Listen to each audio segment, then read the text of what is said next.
The storm rolled over Oregon like a wild animal.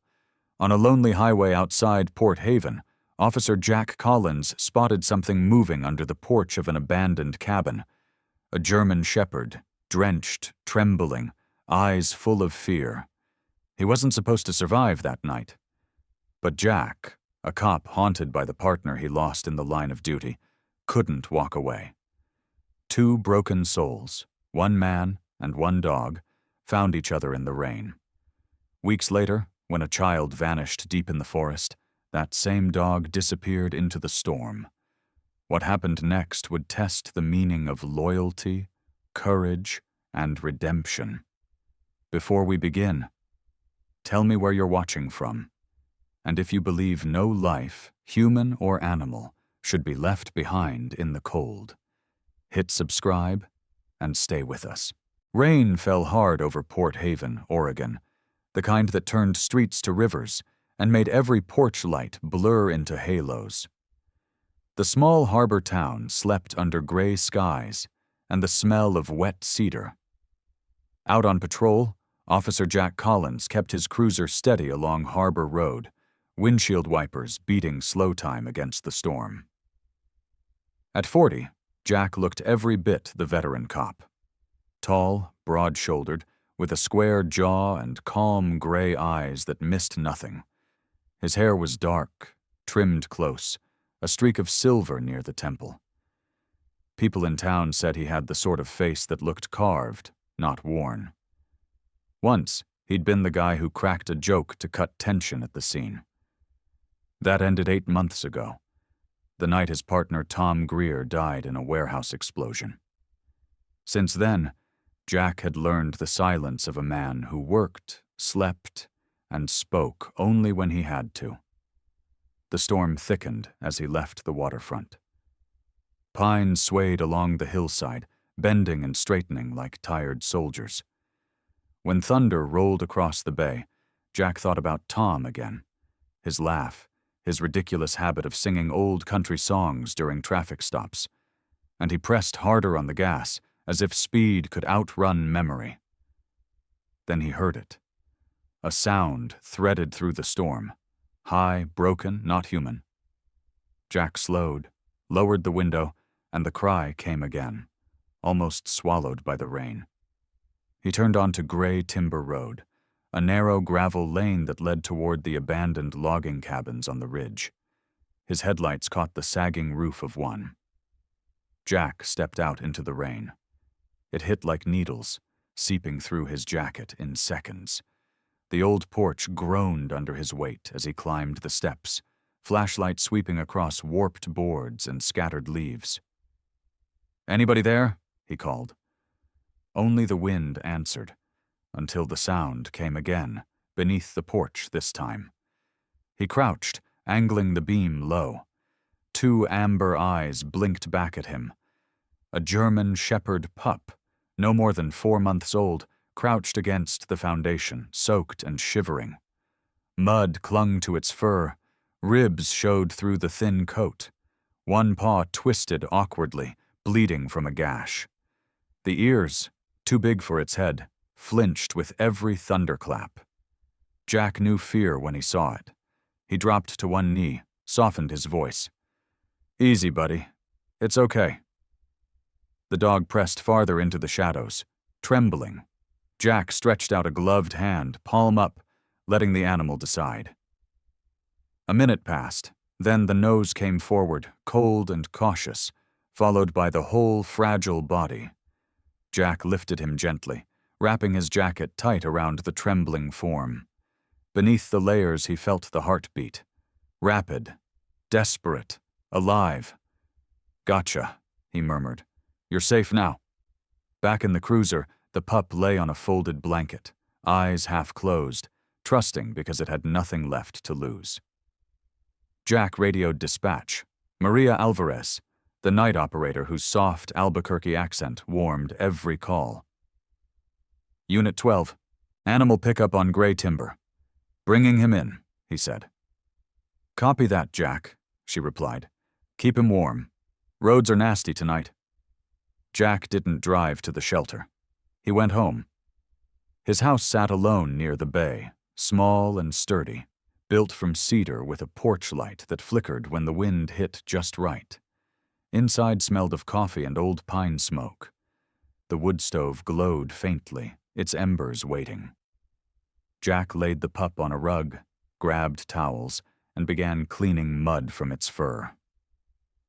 Under the grime, the dog was beautiful. Sable and black with tan paws, eyes too serious for something so young. He checked the injured paw, rinsed the cut with saline, wrapped it in clean gauze. The dog whimpered but didn't bite. It simply watched him, trembling less each minute, like it was trying to remember what kindness felt like. Jack spoke as he worked, his tone low and steady. "You picked the wrong night to be out, kid. Bet you used to belong to somebody, huh?" No collar, no tag, just scars. A small notch on one ear, a tick buried behind the neck, a thin line of old injury along the ribs. When he finished, Jack wrapped the pup in an old sweatshirt and set a bowl of water near the stove. The little thing sniffed, then drank greedily, paws sliding on the wood floor. "Slow down," Jack said, almost smiling. "You'll drown yourself." He sat back, watching the fire catch. Rain drummed the roof in waves. Outside, the world was black and endless. Inside, the only sound was breathing, his and the pup's, falling slowly into rhythm. Jack wasn't a man given to sentiment, but something about that fragile creature stirred a place he thought long sealed. He'd held dying men, carried children from wrecks, comforted strangers, but he hadn't felt needed since Tom's last call. This tiny heartbeat beside him, stubbornly alive, changed that. "You need a name," he said softly. The pup lifted its head. Jack thought of Tom, of the badge number retired after the fire, of the motto stenciled on their squad's locker: to protect and serve. The word came easy. "Ranger," he said. The pup blinked, ears twitching as if testing the sound. "Ranger it is." He called Maria again, left a message. "Found a shepherd pup. I'll keep him overnight, too cold to leave him. File it in the morning." By the time he hung up, Ranger was asleep, curled tight by the stove, paw twitching now and then like he was chasing something in dreams.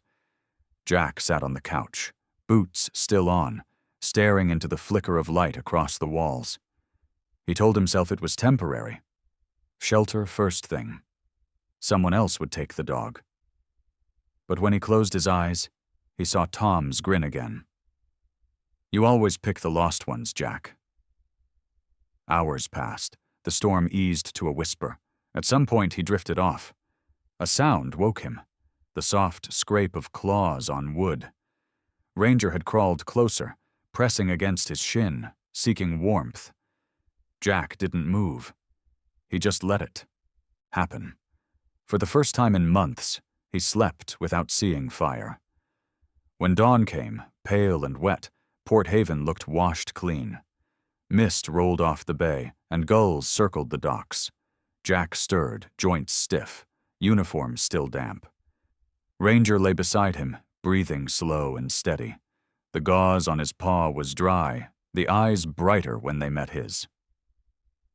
"Morning," Jack said. "Still here, huh?" The pup yawned, tail thumping once against the rug. Jack poured himself stale coffee, looked out the window at the harbor coming alive. Fishermen shouting, truck engines rumbling, a world moving forward.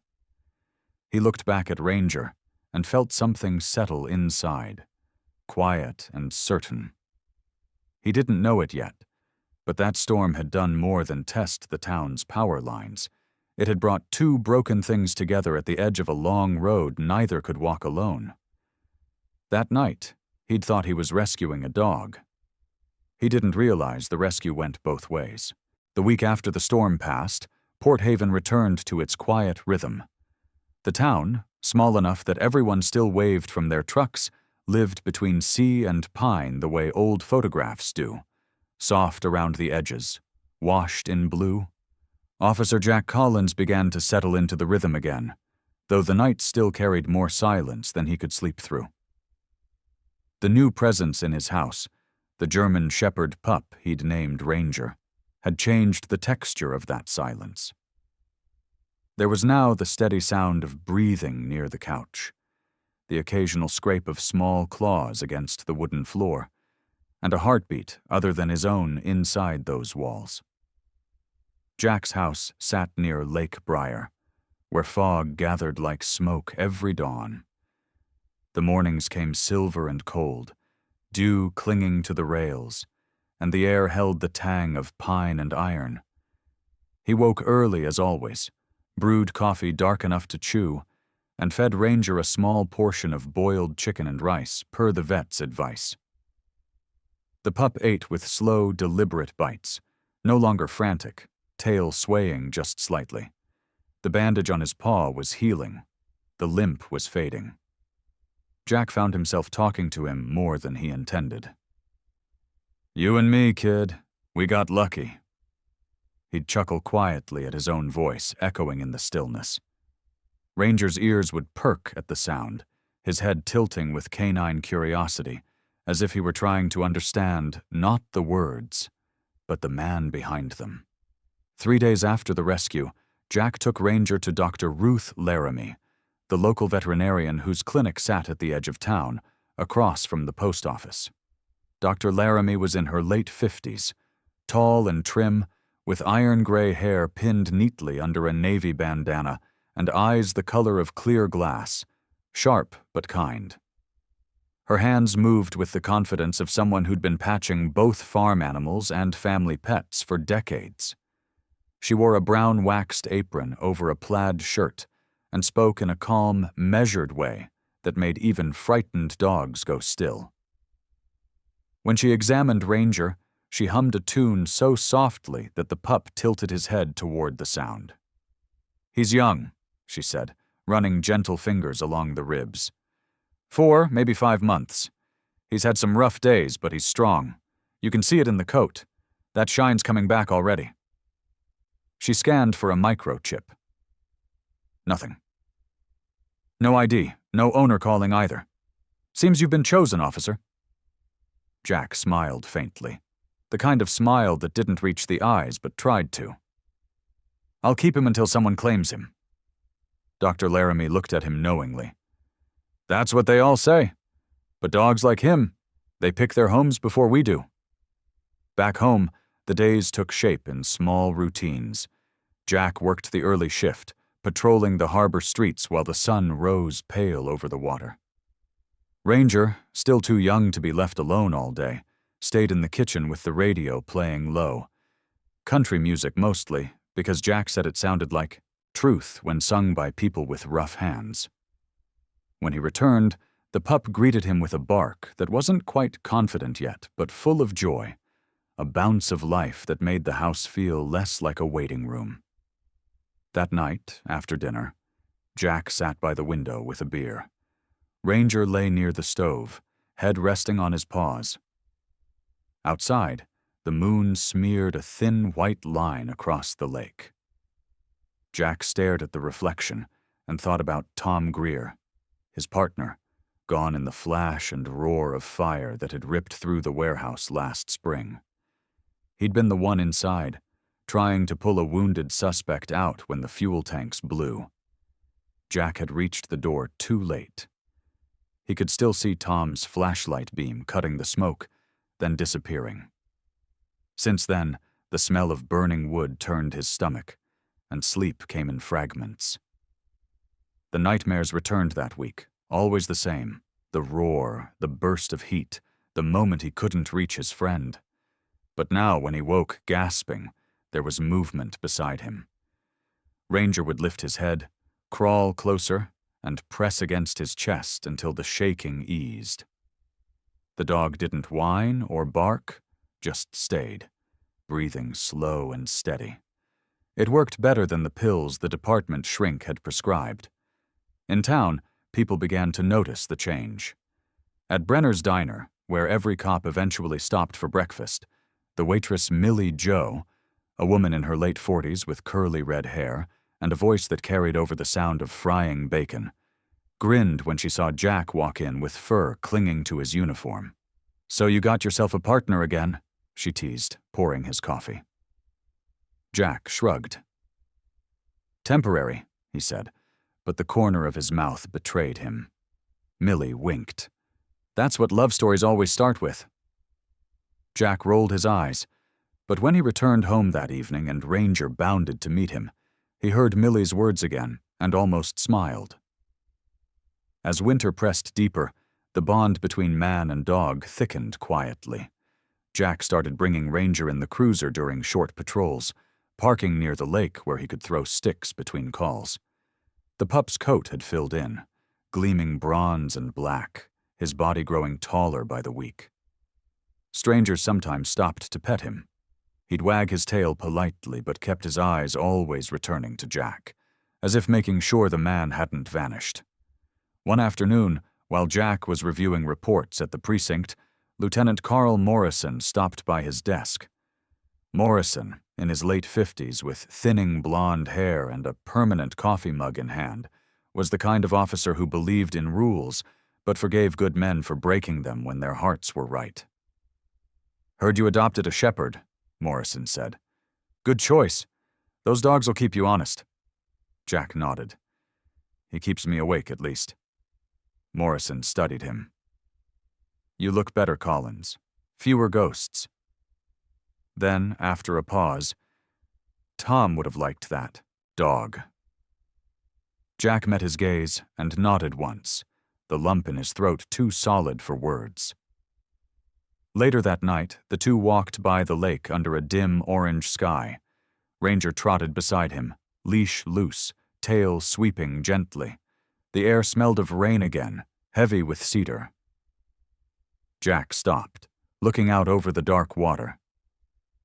"You ever think about the ones you couldn't save?" he asked quietly, though only the dog was there to hear. Ranger looked up, ears forward, eyes steady and amber in the reflection of the porch light. Jack crouched, resting a hand on the fur behind his neck. "Guess we both know what that feels like." The dog pressed closer. The moment hung, simple and honest, the way healing begins without ceremony. Over the next few days, the nightmares came less often. Jack began sleeping through the night. Ranger learned the sound of his alarm clock and would nudge his hand before it rang. On weekends, they drove out to the ridge road overlooking the valley, where Jack would let him run free. The sight of the dog charging through frost-tipped grass, ears back and joy blazing, made something warm open inside him. One evening, Dr. Laramie called to check on the pup. "How's our patient?" she asked. "Getting too big for my couch," Jack replied. She chuckled. "That means he's home." Jack looked down at Ranger, now asleep at his feet, chest rising slow and steady. "Yeah," he said quietly. "I think he is." The snow started early that year, blanketing Port Haven in silence. Jack sat by the window again, watching flakes drift over the lake, feeling for once that the quiet didn't belong to ghosts, but to peace. Ranger lifted his head, eyes half open, then sighed and laid it back down. Two broken souls, stitched together not by words but by the steady rhythm of trust. Outside, the snow kept falling, soft and endless. Inside, for the first time in a long while, Jack Collins felt warm. By late December, the cold had settled deep into Port Haven. The mornings were white with frost, and the air carried that sharp smell of salt and pine that meant winter would hold on for a while. Officer Jack Collins drove his patrol routes like clockwork, keeping an eye on frozen pipes, stranded drivers, and the usual small-town scuffles that never turned serious. He'd started bringing Ranger with him more often now. The dog sat in the back seat of the cruiser, chest tall, ears pricked, watching the world with quiet focus. The townsfolk had grown used to seeing them together, the cop and the shepherd. Some even said they looked alike, calm, watchful, and a little weathered. At the precinct that morning, Lieutenant Morrison stood by the whiteboard, reviewing shift notes, his reading glasses low on his nose. "Heads up, people. We've had 3 break-ins in the West District this week. Same pattern. Back door forced, cash box gone, quick in and out." He rubbed a hand over his chin, where a day's stubble caught the light. "Whoever it is, they know our patrol windows." Jack leaned against the desk, coffee in hand. "Any leads?"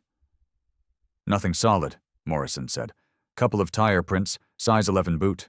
Might be local, might not. Just keep your eyes open." Beside him, a younger officer, Danny Mercer, nodded. Danny was 26, lanky, clean-shaven, and still carried that mix of confidence and uncertainty that came with being new to the badge. He looked up to Jack. Maybe because Jack treated him the way Morrison had treated him years ago, with steady patience. "You think it's the same guy hitting all 3? Danny asked. "Maybe," Jack said. "Or someone testing how far we'll chase." After briefing, Jack clipped Ranger's leash, tapped the cruiser door, and they headed out. The streets glittered under the weak sun, and Christmas decorations still hung in a few shop windows, though the season had already passed. Ranger's breath fogged the glass, his nose close to the window. When they stopped at the diner for lunch, Millie Jo, the red-haired waitress, came out wiping her hands on her apron. "Your partner wants a donut again?" she teased. Jack smiled. "He's trying to cut back." Millie leaned down toward the open car window. "You hear that, handsome? Gotta keep that figure lean." Ranger gave a soft woof that made her laugh.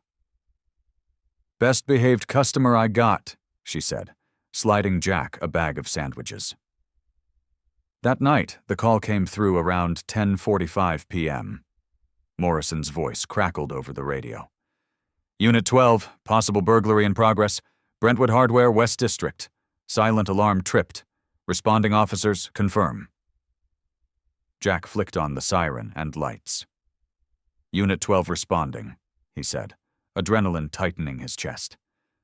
Ranger stood instantly, balanced between the seats, alert but silent. The streets blurred past, lamps streaking orange in the rain-slick glass. When they reached Brentwood Hardware, the front looked normal. Lights off, door intact, but a faint beam of flashlight shimmered through the back window. Jack parked down the alley, killed the engine, and stepped out quietly. "Stay," he murmured.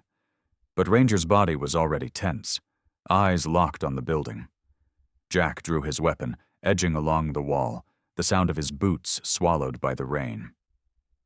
Then it happened, a sound too quick for thought. The back door creaked, and a figure in a dark jacket slipped out, carrying a small bag.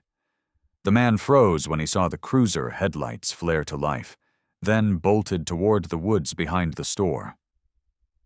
"Police, stop!" Jack shouted, breaking into a sprint. The suspect vanished into the tree line. Jack was halfway across the lot when he heard claws scrape behind him. Ranger had jumped from the open car window, racing ahead, a streak of black and tan against the pale ground. "Ranger!" Jack barked, but the dog didn't turn. He was already locked onto the trail. Jack pushed harder, lungs burning as they tore into the forest. The beam of his flashlight swung wildly, catching flashes of movement. The suspect's boots, Ranger's tail, branches whipping back. Then came a shout, a crash, and the sound of struggle. When Jack reached the clearing, he saw the man pinned face down in the mud, one arm twisted behind his back, Ranger's teeth gripping the man's sleeve but not breaking skin. The suspect cursed, tried to roll, but froze at Jack's command. "Don't move! Hands where I can see them!" The man obeyed, panting hard, maybe 35, thin with hollow cheeks and a day's stubble, jacket torn. His eyes darted from Jack to the dog. "Jesus, that thing's trained." Jack holstered his weapon and knelt, cuffing him quickly. "Yeah," he said quietly, looking at Ranger. "Apparently he is." Danny's cruiser lights flashed through the trees a minute later. He climbed out, breathing clouds into the cold air. "You got him?" Jack nodded, pulling the suspect to his feet. "Thanks to Ranger." Danny whistled low. "Didn't know you had a K9? "I don't," Jack said. "At least I didn't think so." Back at the precinct, Morrison listened as they processed the report.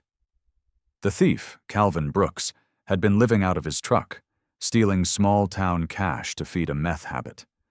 He looked worn down more by guilt than addiction, muttering apologies to no one in particular. Morrison closed the file and turned to Jack. "Your dog tracked and cornered a suspect through a quarter-mile of forest. That's not luck, Collins. That's training." Jack rubbed the back of his neck. "That's what I've been thinking." Morrison leaned back, eyes narrowing thoughtfully. "You sure he's not a retired K9? Could have come from another department." "Maybe," Jack said, glancing toward the kennel room where Ranger was resting on a blanket, tail thumping faintly. "But he doesn't have a chip." "No, record." "Then someone trained him off the books," Morrison said. "Either way, he's got instincts worth trusting." Later that night, when the station quieted and the paperwork was done, Jack sat on the floor beside Ranger. The dog's fur smelled faintly of rain and pine. He scratched behind his ear. "Where'd you learn that, huh?" he said softly. Ranger tilted his head, amber eyes steady, unblinking. Jack remembered the moment in the woods, the way Ranger had obeyed no command but somehow knew exactly what to do. That wasn't luck. That was a soldier's precision. A memory stirred, the feel of Tom Greer's old K9 partner, a shepherd named Duke, moving the same way years ago, fearless but controlled. Maybe, Jack thought, Ranger wasn't just a stray. Maybe fate had delivered him for a reason. The next morning, the story spread through the precinct like wildfire. Officers dropped by to see the hero dog. Millie Jo brought a paper bag of bacon treats, laughing as Ranger sat perfectly still until Jack said, "Okay." Even Lieutenant Morrison cracked a grin. "That dog's earned himself a badge," he said. But Jack wasn't smiling. He kept seeing that look in Ranger's eyes right after the arrest, a sharp focus that had nothing to do with training for treats or praise. It was something deeper, something that came from remembering. That night, while they walked along the lake, Jack studied the shepherd beside him. The dog moved with a quiet grace, head level, ears swiveling at every sound. His body carried no tension, only readiness, the calm of a creature built for purpose. Jack threw a stick into the dark water. Ranger waited, then ran for it, splashing through the shallows, bringing it back with a proud lift of his head. Jack crouched and took it, laughing once under his breath. "You know, you're full of surprises, partner." Ranger wagged his tail, but his eyes stayed on the trees, ears twitching toward something distant. Jack followed his gaze into the dark forest, the same one where the arrest had taken place. He felt a flicker of unease, an echo of something unfinished. "Yeah," he murmured, patting the dog's shoulder. "Guess we both got ghosts in those woods." Behind them, the town lights shimmered on the water, steady and golden. Ahead, the forest waited, silent and deep.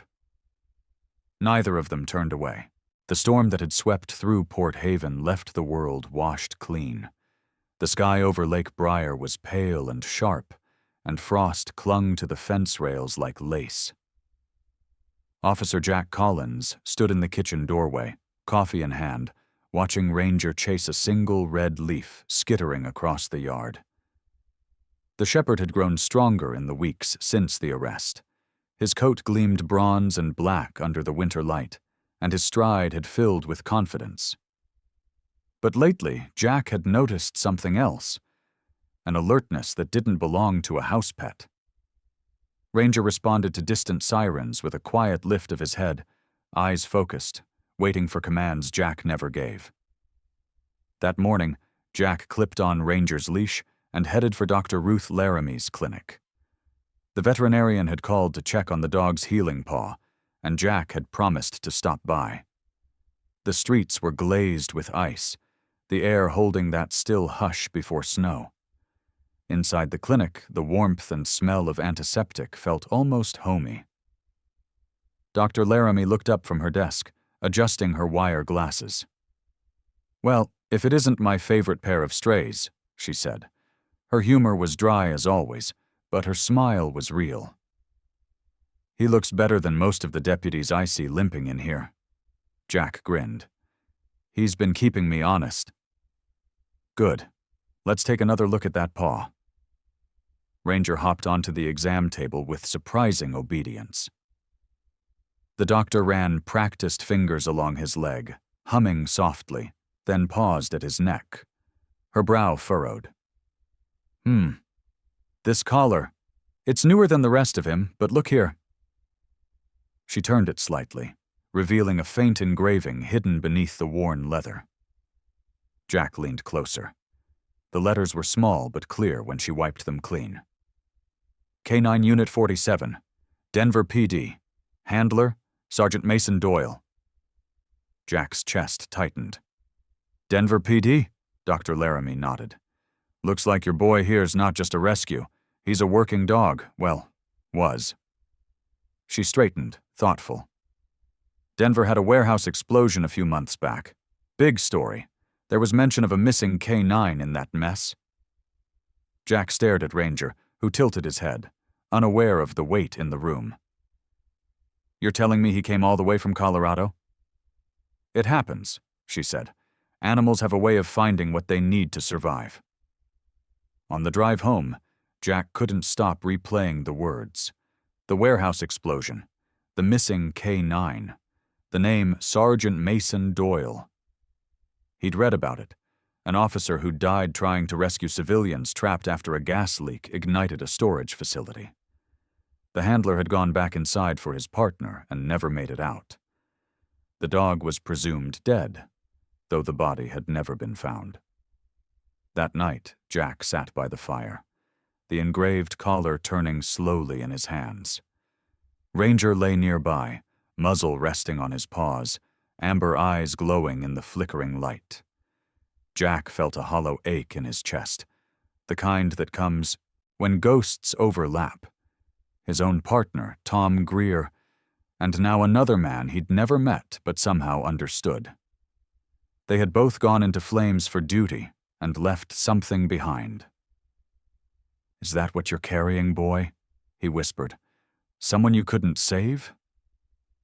Ranger lifted his head at the sound of his voice, tail thumping once, a small, patient gesture, as if to say we're both still here. The next morning, Jack drove to the precinct and asked Lieutenant Morrison for access to the Denver PD interagency files. Morrison raised a brow. "You chasing ghosts now, Collins?" "Just looking for answers." Morrison studied him for a moment, then nodded. "Fine. You've earned a few." Jack spent hours combing reports. The Denver case file was thin, most of it sealed, but the public memorial summary listed Sergeant Mason Doyle, age 38, K9 Division. Service record impeccable, commendations for bravery. Survived by a wife, no children. The dog, Rex, listed as missing in action, presumed dead. Jack leaned back, eyes fixed on the photo. The man in it had a solid build, sandy hair, square jaw, and a smile that didn't hide the exhaustion beneath. The shepherd at his side looked nearly identical to Ranger. Same eyes, same proud stance. He printed the photo and brought it home, setting it on the table. When Ranger saw it, something flickered in his expression.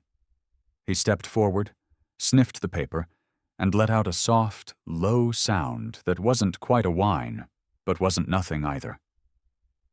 Then he lay down beside it, resting his chin over the image like a guard.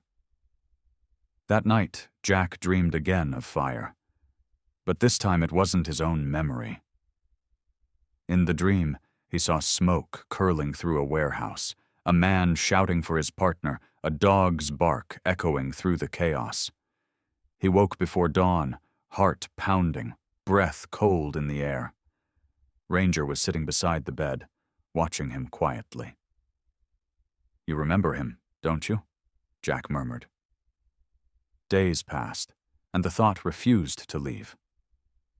Jack called Officer Laura Keene, a contact in the Denver PD he'd met years ago during a training exchange.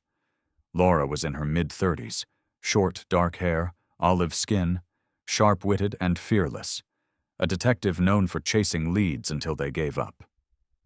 When she picked up, her voice carried that dry mountain accent he remembered. "Collins? Been a while. What brings you back to my corner of the world?"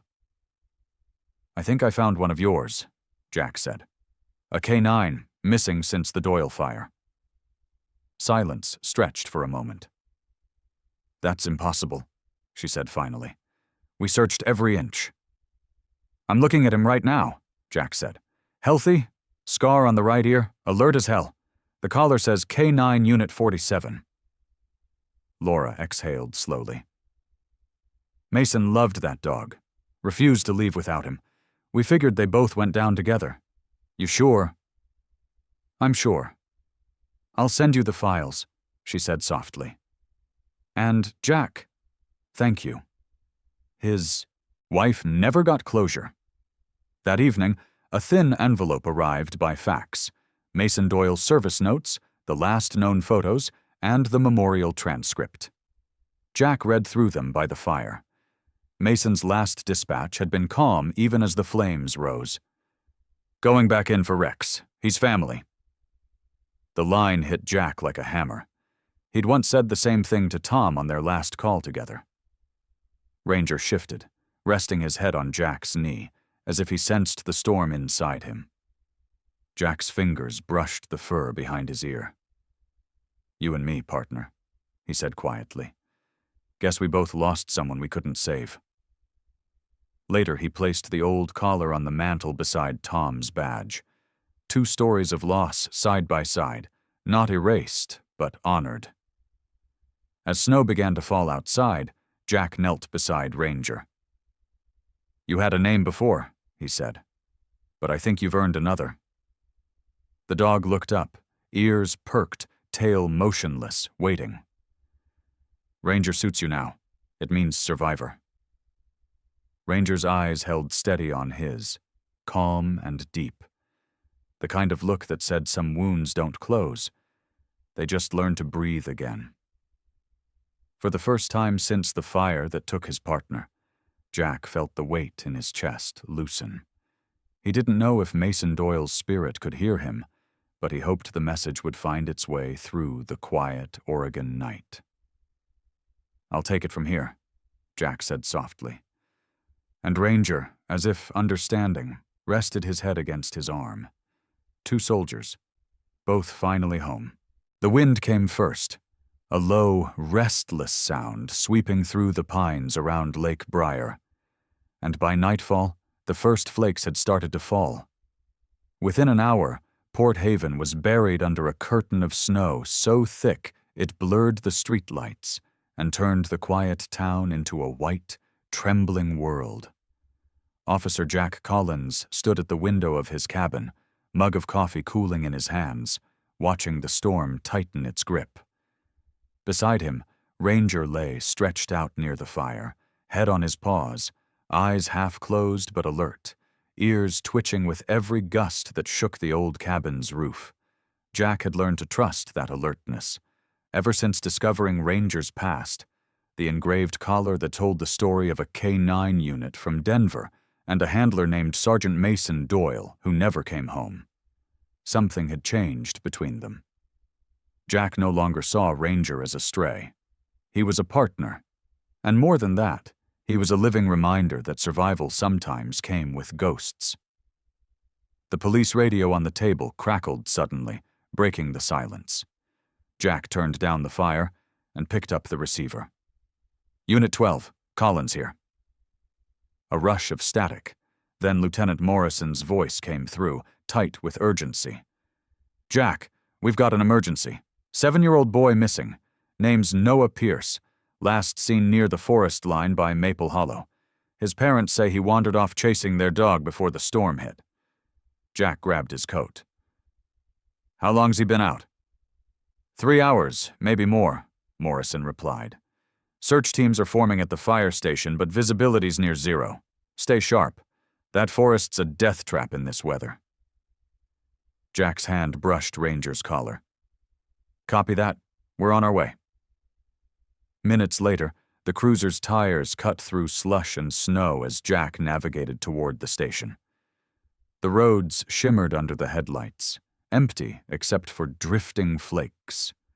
Ranger sat in the passenger seat now, something Jack had stopped fighting weeks ago, his breath fogging the window, body tense. He knew something was wrong. At the fire station, floodlights cut thin tunnels through the swirling snow. Volunteers huddled around trucks and maps. Jack spotted Morrison near the entrance, heavy parka dusted white, his face red from the cold. Beside him stood Clara Pierce, the missing boy's mother. She was a woman in her early 30s, tall and slim, with long, dark hair pulled into a trembling braid. Her face was pale from the cold and from terror, eyes swollen and red, hands clutching a small mitten she refused to let go of. "Officer Collins?" she asked as soon as she saw him. Her voice broke. "They said you have a dog." Jack nodded gently. "Yeah. His name's Ranger." Clara crouched, holding out the mitten. "This is Noah's. Please, if he can smell it." Jack took it and lowered it toward Ranger. The shepherd sniffed once, twice, then let out a low, focused whine. His body, straightened, tail stiff, nose twitching toward the tree line beyond the station. The instinct was immediate and sharp. He was ready. Morrison frowned. "You sure you want to take him out there? It's near whiteout." Jack zipped up his jacket. "He's trained for worse. We'll stay on radio contact." "Godspeed," Morrison said quietly. They set out into the storm, flashlights slicing through snow that fell in sheets. Within minutes, the searchlights behind them disappeared, swallowed by the night. The forest loomed, tall black silhouettes of pine, their branches heavy and whispering. Ranger moved ahead, nose low, body cutting a sure path through the drifts. Jack followed close, breath steaming in the cold. For nearly half an hour they climbed deeper, the wind screaming through the trees.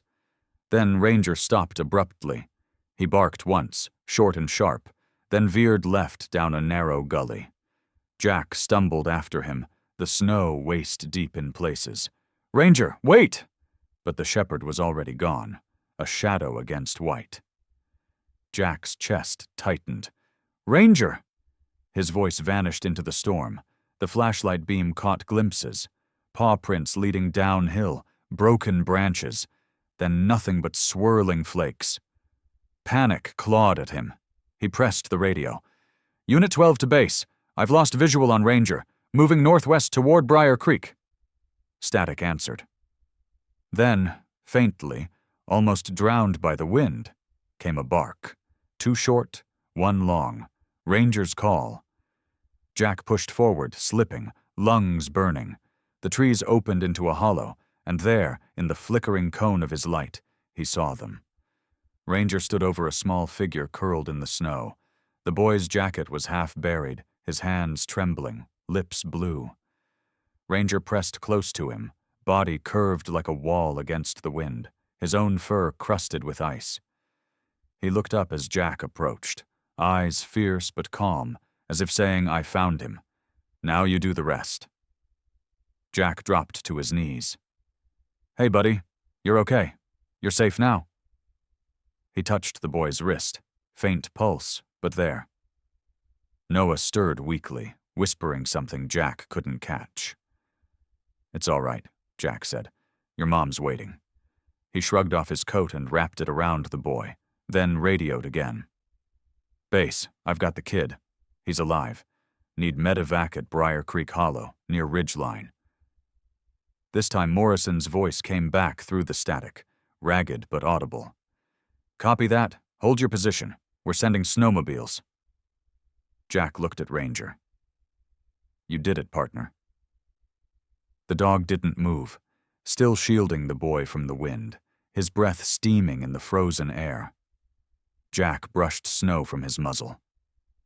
"Hang in there, soldier." 20 minutes later, the rumble of engines echoed through the trees. Flashlights appeared through the storm, 2 rescuers in bright parkas. One of them, Dr. Olivia Grant, the town's paramedic, knelt beside Noah immediately. She was in her mid-40s, short, with silver-streaked blonde hair tucked beneath her hood and eyes that had seen too many winters end badly. Her hands moved quickly, checking the boy's vitals, voice calm. "Hypothermia, early stage. He's lucky." Jack nodded. "Luck had 4 legs tonight." Olivia looked up, smiling faintly. "Then maybe we should give that hero a medal." She patted Ranger's head, but the dog only blinked, tail flicking once. He was still watching the boy, unwilling to move until Noah was lifted onto the stretcher. When the snowmobiles roared back toward town, Jack walked behind them, one hand resting on Ranger's back. The storm began to ease, flakes slowing, the forest glowing faintly under the moonlight that fought its way through the clouds. At the fire station, cheers rose when they arrived. Clara ran forward, tears freezing on her cheeks. "Noah!" she cried, kneeling as Olivia carried him inside. The boy stirred, whispering her name. Ranger stood nearby, head low, tail sweeping gently across the snow. Clara turned, voice trembling. "You found him.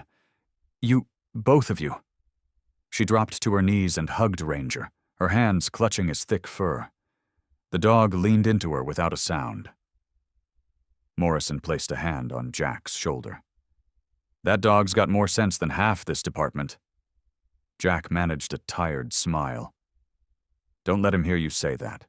He'll start asking for a badge." Later that night, when the noise faded and the roads emptied again, Jack sat outside the station with Ranger. The air was still, and the stars had come out sharp and clear over the snow-covered town. The lights of the fire station glowed warm behind them. Jack scratched behind Ranger's ear, voice low. "You just saved a kid's life, you know that?" Ranger looked up, eyes reflecting the starlight. Jack exhaled slowly, the steam of his breath curling away into the cold. "Maybe that's what this is, huh? Maybe we both get to start over by saving something. Or someone. This time." The dog's tail thumped once against the snow.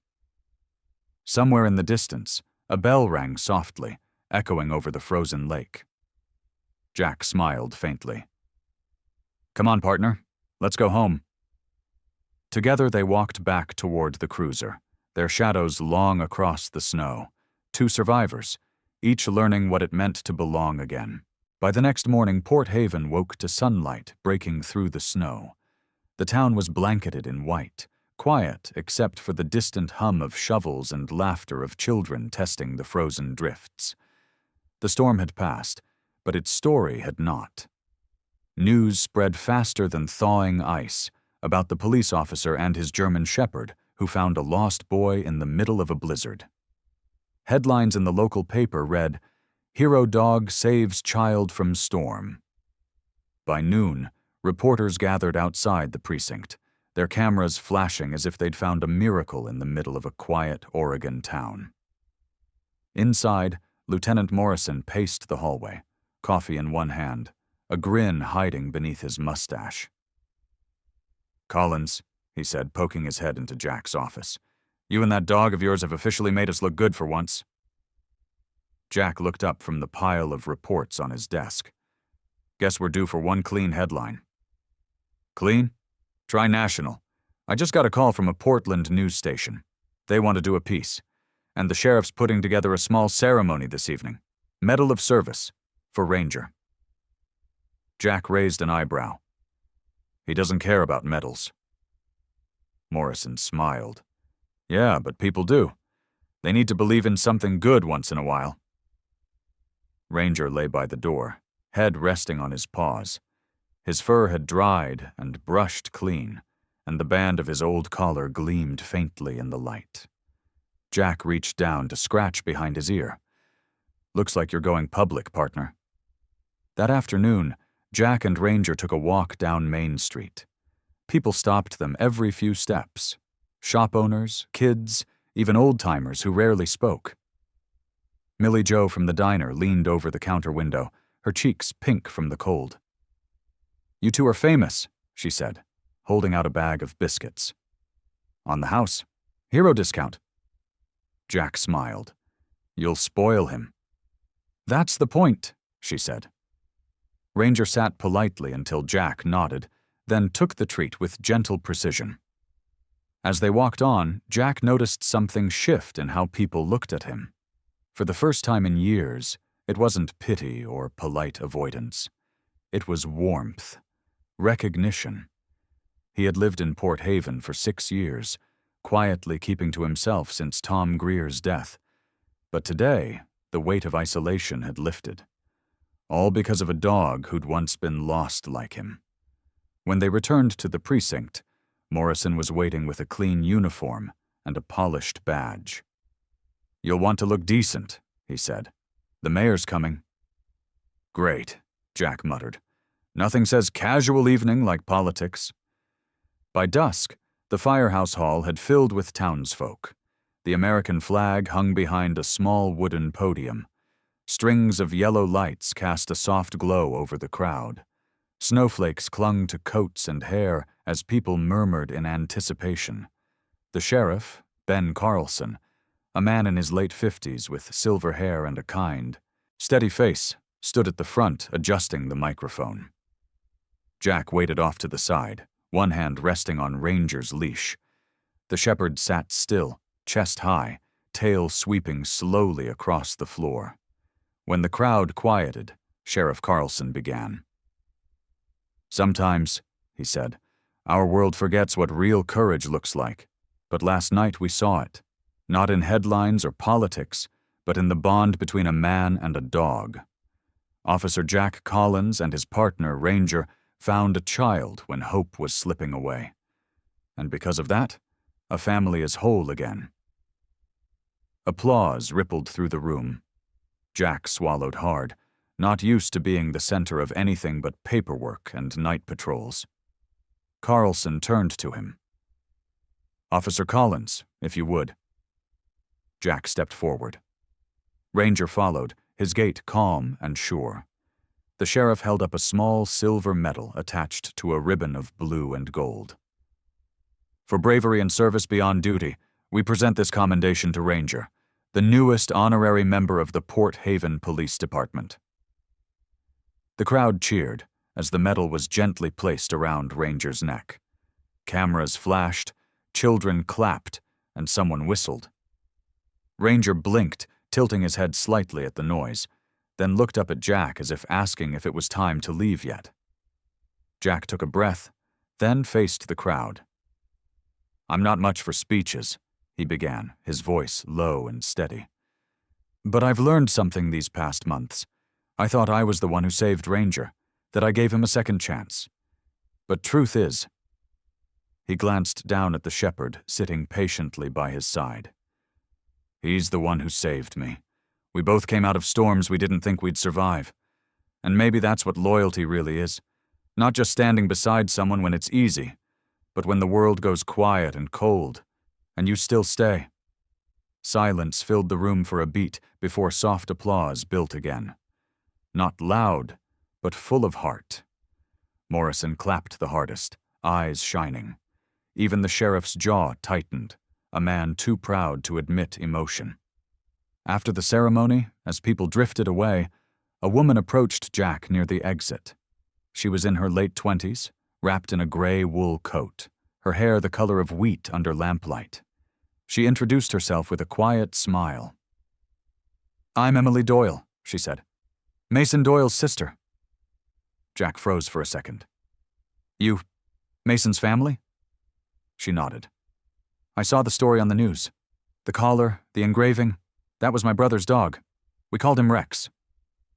Her voice caught briefly, then steadied. "I think he's where he's supposed to be now." Jack didn't trust himself to speak right away. Emily's eyes carried the same warmth as the man in that old photo, steady and kind, but touched by loss.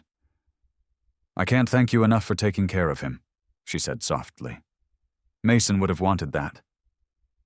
Jack managed a quiet nod. "He's family now. Always will be." Emily knelt and stroked Ranger's fur. The shepherd didn't move, just leaned into her touch, eyes half closing. When she stood, her smile trembled but didn't break. "You both did good," she said. When she left, the hall was nearly empty. Outside, the sunset painted the snow in gold and rose, the kind of light that makes everything look softer. Jack stood for a while, watching Ranger nose at the snowdrifts, the metal glinting faintly in the dying sun. He knelt, resting a hand on the dog's shoulder. "Guess that's what healing looks like, huh? Not forgetting the pain, just learning to live alongside it." Ranger wagged his tail once and nudged Jack's chest with his muzzle. "Yeah," Jack murmured, voice breaking slightly. "We're home now, partner." The horizon burned orange, fading into blue. The metal caught the last glimmer of light, and for a moment it looked like it shone from within, as if the loyalty between man and dog had found its own kind of miracle. Sometimes, miracles don't come with thunder or light. They walk beside us on 4 legs, in the quiet moments when we think no one is watching. Maybe God doesn't always send angels with wings. Sometimes he sends them covered in fur, with eyes that see right through the broken parts of us. Jack thought he rescued Ranger, but maybe it was all part of a greater plan, a reminder that faith, loyalty, and second chances are never lost, just waiting to be found again. So tonight, wherever you are, if you've ever felt forgotten, or if life's storms have left you cold, remember this: God still works through love. Through the small acts, the silent prayers, the loyal hearts that stay even when everything else fades away. If you believe miracles still happen, share this story with someone who needs hope today. Leave a comment telling us where you're watching from, and maybe share your own story of faith or a bond that changed your life. Subscribe to Paws Kingdom so you don't miss more true stories of love, loyalty, and the quiet miracles God still writes every day. And may the Lord bless you and everyone you hold dear, both the people and the loyal friends who never let go.